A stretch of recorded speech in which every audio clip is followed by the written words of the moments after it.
Hello everyone, good morning ji. Radhe Radhe. Welcome back to my channel. कैसे हो आप सब? उम्मीद करती हूँ कि आप सब लोग अच्छे होंगे। मैं भी बहुत अच्छी हूँ। और ये कल का व्लॉग है। कल ट्यूसडे था और तारीख थी कल, क्या डेट क्या थी? 17 तारीख थी कल। हाँ, 17 तारीख है। तो उस कल का व्लॉग मैं आज आपके साथ शेयर कर रही हूँ। पहले सोचा कल ही शेयर कर लूँगी, पर प्रॉब्लम यहाँ इस समय ना लाइट का हो रहा है। लाइट आती है जाती है, तो थोड़ी सी दिक्कत की वजह से फिर मैंने वीडियो एडिट नहीं किया, अपलोड नहीं किया। तो बस सुबह उठी, बाहर का गेट खोला, भगवान जी की लाइट जलाई, इनको प्रणाम किया। उसके बाद फिर सीधा आ गई हूँ किचन में। जो रात के बर्तन वगैरह थे ना, वो मुझे लगाना सबसे बोरिंग काम लगता है। बट अभी मेरी आँख खुल मतलब नींद से भरी हुई थी, तो मैंने कहा जब तक थोड़े बर्तन ही लगाते तब तक थोड़ी सी और अच्छे से आँख खुल जाएगी। तो सुबह का ये 6 बजे का है मेरा अपना वीडियो, क्योंकि इस समय बच्चों के स्कूल बंद है। तो सुबह मैं 6 बजे उठती हूँ, पौने 6 बजे उठ जाती हूँ। उठते उठते 15 मिनट तो लगता ही है, डायरेक्ट उठने का मन भी नहीं करता। फिर उसके बाद उठने के बाद अपना इधर जो बर्तन वगैरह थे, मैंने कहा एक एक करके सारे बर्तन लगा लेंगे, तो किचन में थोड़ा सा स्पेस दिखने लगेगा। वरना बर्तन बहुत ज़्यादा सिंक के पास भरा भरा दिखता है ना, तो फिर बाद में मुझे ना बहुत उलझन जैसी होती है। और आज जैसे मैंने आपको बताया कि मेरा मंगलवार का फास्ट है, तो फिर मैंने इसलिए ना आज मुझे शैम्पू भी करना था। तो रात में मैंने बालों में बहुत अच्छे से मतलब तेल लगाया, और उसके बाद बाथरूम की मुझे करनी है क्लीनिंग। तो इसमें मुझे कम से कम मुझे आधा घंटा लगता है, क्योंकि पूरी डीप क्लीनिंग करनी है मुझे बाथरूम की। और मेरे 2 बाथरूम है, एक ये इधर है और एक बाहर है। तो उसमें लग जाता है 10-15 मिनट, तो बाहर वाले में लग जाता है और 10-15 मिनट लग जाएगा। 15 से 20 मिनट इसमें लग जाएगा, क्योंकि थोड़ा बड़ा भी है, इसमें टाइल्स वगैरह भी है। तो मैं क्या करती हूँ, पूरे इसमें ना आप ये हारपिक है या तेजाब है, जो भी आप यूज़ करते हो बाथरूम वगैरह, मैं क्या करती हूँ पूरे में डाल के थोड़ी देर के लिए छोड़ देती हूँ। अब इसको छोड़ने के बाद मैं क्या करूँगी, जब फिर अपने घर में पोछा लगाना, तो अंदर वाले रूम में अभी नहीं लगा रहे कि बच्चे भी सब सो रहे हैं, तो इस वाले रूम में ही मैंने फटाफट से पोछा लगा लेंगी। गर्मी तो इतनी है हो रही है ना कि आपको क्या ही बताएं, बहुत ज़्यादा गर्म है। मतलब बाहर हवा चल रही, बाहर के मौसम तो ठीक लगता है, पर अंदर बहुत उमस होता है। ऐसा वाला इस समय मौसम हो रहा है कि बाहर अगर आपको ठंडा मिलेगा तो अंदर बहुत ज़्यादा उमस होगी। तो मैंने कहा नहाने से पहले इधर पोछा लगा लेंगे, अंदर वाले रूम में फिर आराम से बाद में लगाऊंगी, क्योंकि अब सो रहे हैं, मैं सब किसी की भी नींद ख़राब नहीं करना है। तो इस वाले रूम में आराम से लगा लेंगे। फिर उसके बाद क्योंकि पूजा वगैरह करनी होती है, और मेरा जो एक नया रूटीन है वो सब आप लोगों को तो पता ही है कि सुबह उठ के झाड़ू लगाने के बाद अपना नहा धो के फिर ही किचन में जाओ। तो इसमें जैसा मतलब एक रूटीन मेरा सेट हो गया है ना, कि बिना नहाए मुझे मतलब अच्छा ही नहीं लगता, मन ही नहीं करता मैं किचन में मतलब जाऊँ खाना बनाऊँ, एक जैसी आदत सी हो गई है। तो उसके बाद ये देखिए पूरा पोछा ये इधर लगा लिया। किचन में नहीं लगाती हूँ, किचन में रात में क्योंकि धो के रखती हूँ ना, तो उसमें किचन में नहीं जाती, बस किचन में झाड़ू लगाना होता है। उसके बाद ये वाला बाथरूम साफ़ करूँगी, उसके बाद मैं जाके बाहर वाला बाथरूम साफ़ करूँगी। बाहर वाला बाथरूम साफ़ करने के बाद सीधा काम मेरा नहाने का रहेगा। तो रगड़ रगड़ के वो जो टाइल्स वगैरह है, तो उसको एक जूना रखती हूँ, ग्रीन कलर का होता है, उसमें हल्का हल्का सा जूना टाइप का लोहे का लगा होता है, वो सबसे सही लगता है मुझे। तो उसको अच्छे से अब साबुन लगा के अब पूरे को अच्छे से करो। और ये टाइल्स वगैरह जो नीचे का काला काला सा हो ही जाता है, कितना भी आप बाथरूम को मतलब टाइल्स साफ़ करो ना, वो नीचे की गंदी हो ही जाती है। अभी मैं साफ़ करूँगी, उसके बाद नहाने के बाद जब सब नहा लेंगे, उसके बाद जब मैं कपड़े धुलूँगी, उसके बाद फिर एक बार फिर मुझे झाड़ू मारनी पड़ती है। मतलब 2 से 3 बार मुझे साफ़ करना ही पड़ता है, जब तक सब नहा धो के हट नहीं जाते। और थोड़ा सा भी पानी वगैरह पड़ा रहता है ना, तो मुझे बिल्कुल भी अच्छा नहीं लगता, अजीब सा, पता नहीं क्यों। मेरी किचन और एक बाथरूम दोनों ही साफ़ होनी चाहिए। तो ये होता है, धीरे धीरे करके पूरे टाइल्स को साफ़ किया, फिर नीचे वाला स्पेस था उसको साफ़ किया, फिर नहा के मैं सीधा आ गई। अब इधर में ठाकुर जी सो रहे थे, उनको उठा के बैठा दिया। फिर छोटे से शिवलिंग है, उनमें जल चढ़ाया। सिर्फ अब ठाकुर जी को नहला देंगे, तो ठंडे ठंडे पानी से ठाकुर जी को नहला रही हूँ। एक ये छोटी सी पूजा है, सूर्य भगवान को जल चढ़ाने के बाद ही मैं ठाकुर जी को नहलाती हूँ, क्योंकि बाहर से मुझे तुलसी भी लानी होती है। पहले सूर्य भगवान को जल चढ़ाती हूँ, फिर तुलसी को। तो ठाकुर जी को अच्छे से पोंछ देंगे। पोंछने के बाद इनके जो कपड़े होते हैं कॉटन के ही, मैं इस समय गर्मी में पहना रही, वो पहनाऊँगी। इनको इनके आसन पे बैठाऊँगी, फिर पगड़ी होती वो लगाऊँगी, माला है, हाथ में बाँसुरी है, फूल चढ़ाऊँगी, सारी देवी देवताओं को जो भी भोग का होता है वो करती हूँ।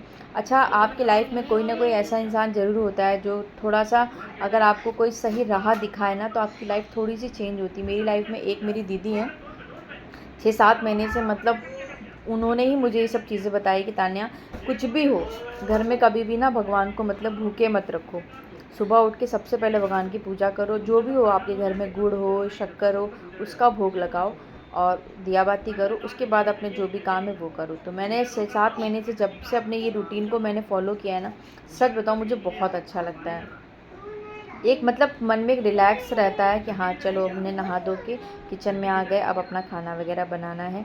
तो साफ़ सुथरे होके आप बना रहे हो। और ये देखिए मेरी दही मैंने रखी थी जमने को, तो इस समय दही बहुत अच्छे से जम रही है। उसके बाद मुझे लग रही थी बहुत प्यास, तो मैं बैठ के आराम से पानी पीऊँगी। तो किसी ना किसी की लाइफ में कोई ऐसा होता है, जैसे कुछ चीज़ें हम अपने पेरेंट्स से सीखते आते हैं, या आपकी लाइफ में कोई ऐसा पर्सन आता है जो आपको सही चीज़ें बताते हैं, तो पता नहीं क्यों जैसे वो चीज़ आपकी लाइफ में बिल्कुल चेंज सी लेके आती है। तो मेरी लाइफ में तो जब से उन्होंने बताया है, दिसंबर से ये चीज़ को मैंने फॉलो करना स्टार्ट किया, मुझे बहुत अच्छा लगता है।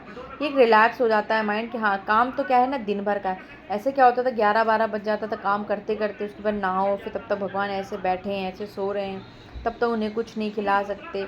मुझे नहीं अच्छा लगता था। अभी वाला रूटीन मुझे बहुत अच्छा लगता है कि आराम से भगवान को पूजा वूजा करने के बाद, अपना भोग वोग लगाने के बाद फिर अपना दिन भर का काम है। और ये भी टेंशन फ्री होती है कि हाँ आप भी नाश्ता कर लो, वरना मेरा भी नाश्ता 11-12 बजे होता था। तो ये वाला सिस्टम तो मुझे बहुत अच्छा लगता है। उम्मीद करती हूँ आज के ब्लॉग से आपको कुछ थोड़ा सा अच्छा लगे। तो अगर आप लोगों को भी थोड़ा सा हो सकता है अगर, तो आप कोशिश ये करिए नहा धो के अपना भगवान को पूजा वूजा करके, ठाकुर जी हैं उनकी सेवा करिए, उनको नहलाइए, भोग लगाइए। जो भी हो आपके घर में, शक्कर हो, गुड़ हो, फल वगैरह तुम्हारे घर में आते हैं, उनका भोग लगाइए। उनको भूखे मत रखिए। वो दीदी हमेशा कहती थी कि भगवान को ताने कभी भूखा और प्यासा ना रखो। और मंदिर में 1 लोटा जल हमेशा अपने मंदिर में आप हमेशा रखो।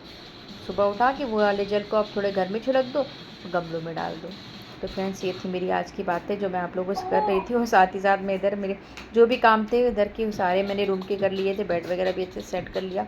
अब ये था माइंड में कि सबसे पहले मुझे ना कपड़े प्रेस करने हैं, क्योंकि मेरे भी हो गए थे 3-4 सेट कपड़े, बच्चों के भी थे, हस्बैंड के भी हो गए थे। 1 हफ्ते से मैंने कपड़े प्रेस नहीं किए थे, तो जितनी भी टी शर्टें थी सब वो पहन चुके थे।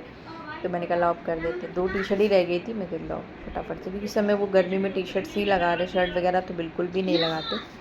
तो वही मैंने कपड़े प्रेस किए, प्रेस करने के बाद इधर अभी क्या होता है, हफ्ते 2 हफ्ते के कपड़े मैं एक साथ प्रेस करके रख देती हूँ।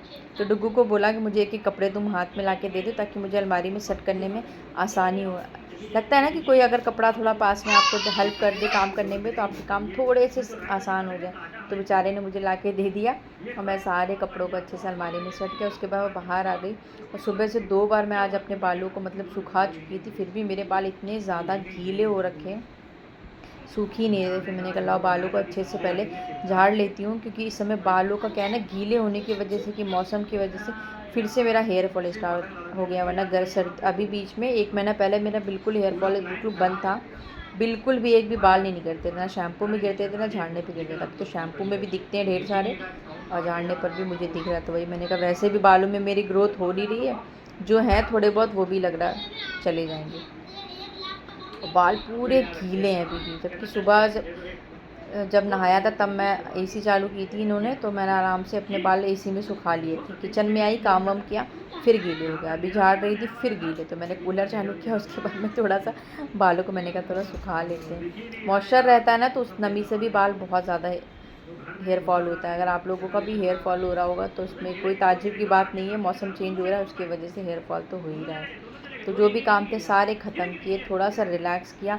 उसके बाद अनाया ने क्या किया, रो रो के मेरे से बोलती साड़ी उतारो। उतरवा ही लिया लड़की ने साड़ी, कह रही थी कि उतारो मुझे खुद भी पहननी है। तो मैंने कहा ठीक है तुम्हें दे दी, उतार दी। उतारने पर वो साड़ी से खेल लेती। और मैंने मम्मी आई थी तो मम्मी लेके आई थी पापड़ मेरे, क्योंकि चिप्स वगैरह ख़त्म हो गए थे व्रत वाले।